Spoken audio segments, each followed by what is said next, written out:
Hey, groupers, Pastor Marshall here. I hope that you are ready to dig into another passage, Ephesians. Matt did a great job last week with his message, and I'm glad to be back and to be back in the pulpit.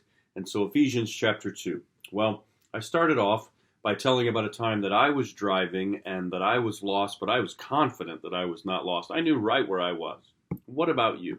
Can you tell about a time that you were confidently going in the wrong direction? Maybe driving, maybe you would stretch it to something different than that. But tell about a time that you kept going confidently in the wrong direction. Well, verse 1 says that we're dead in our transgressions and sins. First, can you remember what it was like to be dead in your transgressions? Can you remember what it was like not to have forgiveness and hope in Jesus? If so, talk about it with your group. What was it like before you understood that Jesus loved you and you asked him to forgive you of your sins? What was it like for you to be dead in your transgressions? You might remember transgressions means taking the wrong road. Here, the word sin means to miss the mark. It means to not reach the goal or not reach the height. It means not to achieve the height that we were trying to achieve. Would you be willing to share with your group a time where both of these things happened in your life, like being on the wrong road? I'll confess to you that when I was early married, I thought that marriage was about my happiness. I thought that marriage was about Claudia making me happy. It took a little while for me to understand that the covenant that I was in, the vows that I made, were to make her happy. It wasn't about her making me happy. It was about me making her happy. I was on the wrong road, confidently on the wrong road. And then missing the mark. Claudia and I definitely missed the mark early on in our marriage on our finances. We spent way more than we made. And we would consider that time to have been some sinful decisions that we made. We missed the mark. We did not do what we were supposed to do with our finances. We were giving, but we were overspending. What about you? Well, next, Paul names 3 tyrants that are responsible for our sinful lives. Quickly, just list those. What are those 3 tyrants? Can you remember your life before Christ? Can you remember how these 3 tyrants were working in your life? Or maybe just as a group you would talk about, what do these 3 different tyrants look like in our lives, even as we follow Christ? In verse 2, Paul talks about the ruler of the air. There is no division on this verse. Paul is talking about the devil. He is talking about Satan, Lucifer, the evil one.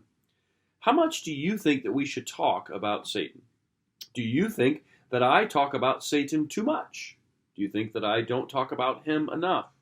Or, like Goldilocks, have I got it just right? What do you think? How much do you think about Satan in your own life? How much do you think about him influencing you? How often do you have him in your mind? If I were honest with you, I do not have him in my mind very often. And then, how much do you look around you and blame Satan for the things that are going on around us? Well, next, I'd like you to look in verse 5. Paul says that we were dead, and now we're alive. He says that we have passed from death to life. How does this affect your thinking? Do you think like this? Or is this something that you've put off in the future? Well, when I die physically and I go to heaven and I'm alive again, that's when I will have died and transitioned to life. That's not what Paul says here. Paul says we were dead and now we're alive. We have transitioned. How does that thinking influence you right now? Finally, I'd like you to read verse 10.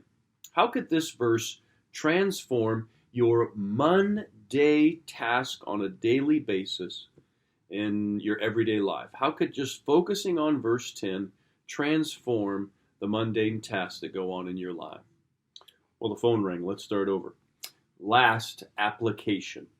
I challenged you this last week to think about how Jesus kills death in our life.